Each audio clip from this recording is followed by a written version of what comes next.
One of the first questions you might have as a new photographer is how much should you charge? There's really no correct rate to start at.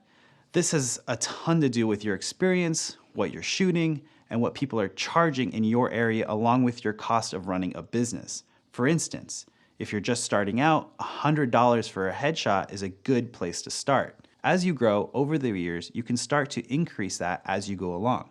If you're living in Los Angeles, most photographers will charge between $150 to $200 for a headshot. So in order to be competitive, you'll need to either charge less or the same amount. But if you're living in a more rural area or someone with a lower cost of living, you might charge less.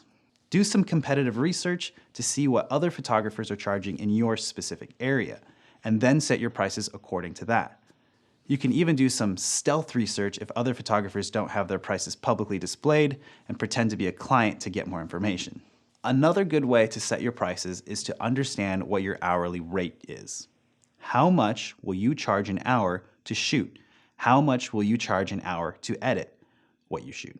This will depend on where you live and your expenses and lifestyle. Also, understand that if you're a full-time freelancer, you're paying your own health insurance, your own equipment, and other non-tangible items that will probably make your hourly rate a bit higher than that of a typical full-time salaried position.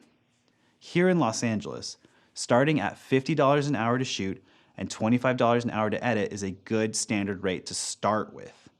As you feel like your clients can afford more and the quality of what you're shooting is coming along, you can start to charge more. Today, I've been shooting for about 10 plus years. I now charge $200 an hour to shoot and $100 an hour to edit.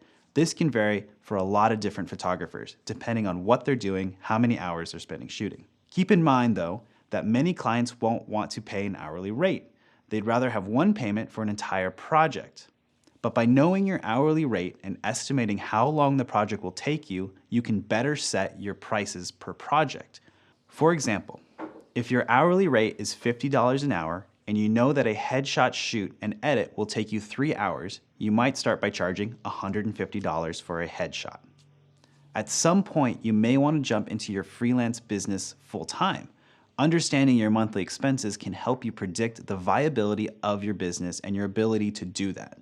Sit down and figure out what your overhead costs are and adjust your prices to the amount of gigs to that.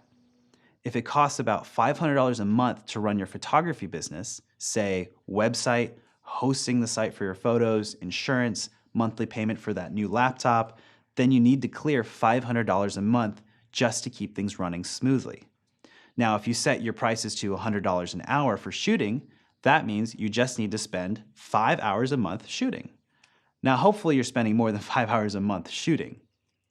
So you're paying yourself and putting some money back into your business.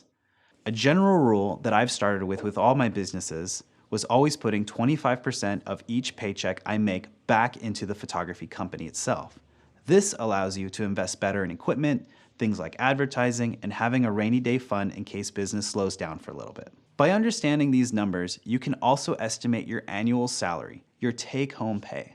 For example, if you're charging $100 an hour and work 20 hours in a month, you would be making $2,000.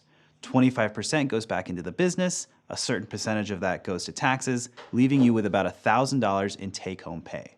Now, that's only $12,000 in a year, which for many isn't a full-time income that matches your standard of living. But that's also only working 20 hours per month. Hopefully, you're working at least 20 hours per week, meaning you're taking home almost $50,000. And if you were working full-time hours, this would be a take-home pay of almost 6 figures. It's not common for freelance photographers to be working 40 hours a week. But as you grow your business, you can charge more for projects, or you can do specific photography work that pays more. It's not uncommon to charge between $3,000 and $4,000 for a wedding shoot, which might average out 1 day of shooting, 1 day of editing, and 1 day of miscellaneous prep work.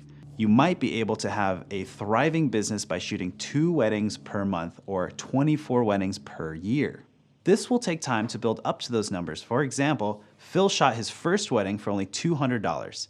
By his 7th wedding, he was charging over $3,000, so it doesn't have to take too long. Again, you're not going to be hitting this groundbreaking get-rich-quick numbers right away. It's going to take a lot of time, patience, and work to reach a very successful salary. It's going to test your personal life spending and a balance of creative, freelance, and business ownership. As a photographer, you're the owner, boss, marketing, accounting, advertising, assistant, HR, and artist all rolled into one. The next topics we want to cover are more of a business logistics like giving quotes, asking for deposits, and creating a contract.